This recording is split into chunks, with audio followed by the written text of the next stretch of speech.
नमस्कार दर्शकों, आप देख रहे हैं जी टाइम्स न्यूज टीवी चैनल 1। मैं हूं आर के शर्मा। आज के मुख्य समाचार के लिए 40 दिन की मोहलत दी गई थी। अभी तक कोई प्रतिक्रिया वहां से नहीं आई, इसलिए महाराज जी ने लखनऊ जाने का फैसला किया है और काशी में इस समय मां गंगा के तट के किनारे आसन लगा के देखिए बैठे हुए हैं।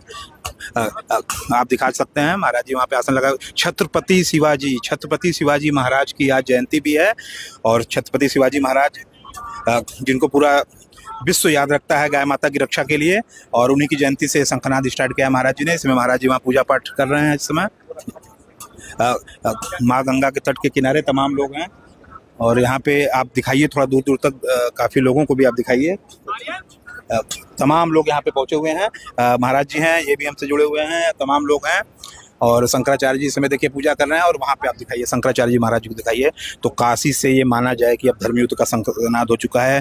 तमाम लोग लखनऊ में, कई संतों का जमावड़ा लगने जा रहा है। लखनऊ में कई संत आएंगे, कई संत और ब्राह्मण समाज से सभी लोगों ने एकता दिखाई है। ब्राह्मण समाज का भी हम कुछ देर पहले भी बात कर रहे थे। समाजवादी पार्टी के पूर्व MLC भी आए हुए थे, जयेश प्रसाद जी। उनका भी कहना है कि ब्राह्मण समाज पूरी तरह से एक है और शंकराचार्य जी के साथ है। इस आंदोलन में हम लगातार उनके साथ रहेंगे। और लखनऊ की ओर सभी लोग जा रहे हैं, तमाम लोग हैं यहाँ पे और तमाम मीडिया कर्मी हैं, तमाम लोग हैं यहाँ पे। पूजा अर्चन का काम चल रहा है और लगातार हम खबर बने हुए। आप थोड़ी सी करीब से दिखाइए, आप थोड़ा करीब से आप दिखाइए। तो ये मान के चला जाए कि अब गाय माता को राष्ट्र माता और राज माता का दर्जा दिलाने के लिए जो लगातार करपात्री जी महाराज जी भी लगातार इसमें लगे हुए थे और स्वामी जी भी इस पे लगे हुए हैं। तमाम ये लोग आए हुए हैं लगातार, तो हम इसे कवर कर रहे हैं। लगातार हम इस खबर पे बने हैं। और उनकी हत्या को अपराध घोषित किया जाए। लेकिन देश की बहुसंख्यक जनता से वोट लेकर के बनने वाली सरकारें इस बात को कभी भी करना नहीं चाहती। जो वर्तमान की सरकारें हैं उन्होंने भी हम सबका वोट लिया, ये कह करके लिया कि हमें वोट दीजिए, बाकी पार्टियों ने नहीं किया। हम गौ माता की रक्षा का कानून ले आएंगे और हम गौ माता को सम्मान देंगे। लेकिन इनके राज में भी गौ माता की हालत ख़राब है। बीफ एक्सपोर्ट धड़ल्ले से जारी है और यहाँ तक कि पिछली सरकारों को भी इन्होंने बहुत पीछे छोड़ दिया है। ऐसी स्थिति में पूरे देश की जो गौभक्त जनता है वो सरकारों से मांग कर रही है कि बहुत हो चुका। 78 साल का समय आपने अभी करते हैं तो बिता दिया। अब हम देरी इसमें नहीं चाहते हैं, आपको निर्णय लेना चाहिए। तो ये चाहते हैं कि ये ना करना पड़े, इसलिए इस बारे में जो आवाज़ उठा रहा है उसकी आवाज़ को बंद कर दो, धमका दो, चमका दो, मुकदमे लाद दो, आदि आदि जो भी करना हो कर दो, लेकिन इसकी आवाज़ को चुप करो। लेकिन ये आवाज़ किसी एक व्यक्ति की आवाज़ थोड़े है, ये तो इस देश की संस्कृति सभ्यता की आवाज़ है, इस देश के बहुसंख्यक लोगों की आवाज़ है। इसको आप किसी एक व्यक्ति के ऊपर, दो व्यक्तियों के ऊपर या कुछ व्यक्तियों के ऊपर मुकदमे लाद करके या लांछित करके थोड़े बंद कर सकते हैं। अच्छा महाराज जी, जिस तरह से देखा जाए भटको का अपमान हुआ, उसके बाद इनडायरेक्टली तरीके से दोनों डिप्टी सीएम समर्थन में आए। डिप्टी सीएम ब्रजेश पाठक ने अपने घर पे भटको का सम्मान किया और मीडिया पे बात करते हुए कहा भटको का अपमान जो करेगा उसको जो सजा मिलेगी। क्या लग रहा है आपको, उसको किस तरह से देखा है? जो करेगा उसको सजा मिलेगी और जिसने कर दिया है उसको कौन सी सजा मिलेगी? जो करेगा उसको सजा मिलेगी। माने सब कुछ भविष्य के ऊपर निर्भर है। वर्तमान में सरकार में हम हैं और हम भविष्य का सपना दिखा रहे हैं। अरे जिसने किया भटकों का अपमान, आपने उसके विरुद्ध क्या कार्यवाही की? आप जब आज नहीं कर रहे हो सत्ता में रहते हुए, तो कल करोगे इसकी क्या गारंटी है? आप लोगों को इस तरह का सब जवाब दिखाओगे? जब आप विपक्ष में होते तो हम मान सकते थे कि भाई जब हम सत्ता में आएंगे तो हम ये नहीं होने देंगे। लेकिन आप सत्ता में हो और सत्ता में होने के बाद आप कहते हो ऐसा करेगा तो हम दंडित करेंगे। जिसने किया है उसके बारे में आपका क्या ख्याल है? उसके ऊपर तो जांच भी नहीं बैठाई आपने, उसके ऊपर तो आपने एक वक्तव्य भी नहीं दिया। आपके जितने भी लोग बोल रहे हैं वो कहते हैं कि बहुत गलत है, लेकिन गलत है तो फिर आप कर क्या रहे हो? इसके बारे में कोई जवाब नहीं है, कोई एक वाक्य नहीं है। जिस तरह देखा जाए जो है ये पूरा प्रकरण चल रहा है, उसके बाद जो है विपक्षी राजनीतिक पार्टी आपको समर्थन करती हुई देखी जा रही है। 11 तारीख की आपकी यात्रा जो है लखनऊ पहुंचेगी, तो क्या लग रहा है कि अखिलेश यादव उसको जो है उस यात्रा में शामिल होंगे? ऐसा है कि आप लोग विपक्षी और पक्ष कहते हो, विपक्षी और पक्ष जो है ये राजनीतिक पार्टियां हो सकती हैं। जो सत्ता में है वो पक्ष हो जाती है, जो सत्ता में नहीं आ पाई वो विपक्ष हो जाती है। हम तो एक हिंदू हैं, एक हिंदू के लिए कौन पक्ष है कौन विपक्ष है? जो हमारी पीड़ा में हमारे साथ खड़ा हो वही हमारा पक्ष है। जो हमारे साथ पीड़ा में हमारी खड़ा नहीं हो सकता बल्कि जो पीड़ा देने का कारण है वो विपक्ष है। तो हमारे लिए तो वही पक्ष हो सकता था।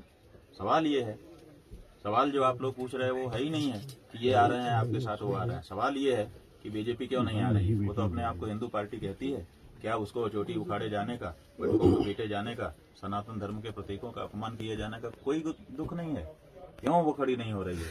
और इसी से पता चल रहा है कि कहने के लिए भले वो हिंदू हैं, लेकिन जब हिंदुओं के ऊपर अत्याचार हो रहा है तो उसके करने वाले भी वही सिद्ध होते हैं और उस पर चुप्पी लगाने वाले भी वही सिद्ध होते हैं। महाराज जी, ये जो कुछ पूरा प्रकरण हुआ वो किसी अभिमुक्तेश्वरानंद जी महाराज पे नहीं हुआ बल्कि एक संस्था पर हुआ है। तो ये सनातनियों का ये विश्वास जो डगमगाया है वो कैसे वापस आएगा? ऐसा है कि यहाँ किसी व्यक्ति की बात है ही नहीं है। ये जो बात हम कह रहे हैं गौ माता की, ये हमारे हृदय की भी बात है, लेकिन हृदय की ही बात नहीं है। ये पूरे सनातनियों का स्वर है। सनातनियों के स्वर के ऊपर डंडा चलाया गया है। तो स्वाभाविक है कि सनातनी विचलित हैं, सनातनी दुखी हैं और ये समझ रहे हैं कि जिनको हम सनातनी समझ रहे थे असल में वो वास्तविक सनातनी नहीं है।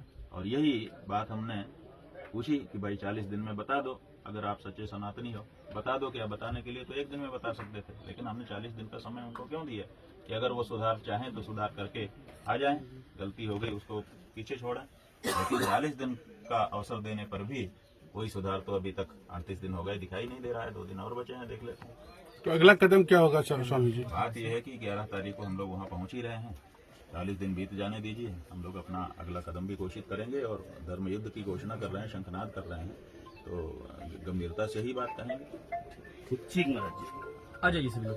गौरं करुणावतारं संसार सारं भुजगेन्द्रहारं सदा वसन्तं हृदयारविन्दे भवं भवानी सहितं नमामि।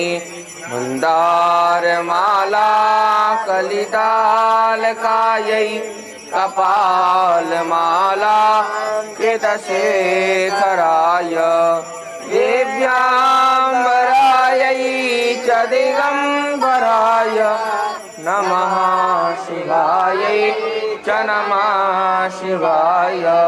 त्वमेव माता च पिता त्वमेव बन्धो च सखा त्वमेव विद्या द्रविणं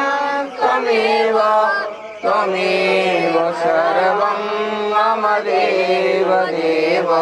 गुरुर्ब्रह्मा गुरुर्विष्णु गुरुर्देवो महेश्वरा गुरु साक्षात् परब्रह्म तस्मै श्री गुरवे नमः। अखण्डमण्डलाकारं व्याप्तं येन चराचरं तत्पदं दर्शितं येन तस्मै श्री गुरवे नमः। शङ्करं शङ्कराचार्यं केशवं बादरायणं सूत्रभासुतो वन्दे भगवन्तो पुनः पुनः। नारायण समारम्भां शङ्कराचार्य मध्यमाम् अस्मदाचार्यपर्यन्तां वन्दे गुरुपरम्पराम्। अन्यथा शरणं नास्ति त्वमेव शरणं मम। तस्मात् कारुण्यभावेन रक्ष मां परमेश्वर, रक्ष मां परमेश्वरी, रक्ष मां गुरुपुंगव। धर्म की जय हो, अधर्म का प्राणियों में भावना हो, विश्व का कल्याण हो। गौ माता की जय हो, गंगा माता की जय हो, भारत माता की जय हो, चंद्रमौलेश्वर भगवान की जय हो, भगवती राजराजेश्वरी त्रिपुर सुंदरी मैया की जय हो, सूर्य नारायण भगवान की जय हो, बद्री विशाल भगवान की पूर्णागिरि मैया की, ब्रह्मलीन द्वैपीठाधीश्वर जगत गुरु शंकराचार्य भगवान के, सर्वभूत हृदय धर्म सम्राट करपात्री जी महाराज की, गौ माता, गौ माता, गौ माता, जन्म जन्म का नाता है, गाय हमारी माता है, सत्य धर्म का नाता है, गाय हमारी माता है, सत्य धर्म का नाता है। गाय हमारी माता है। नमः पार्वती पतये हर हर महादेव।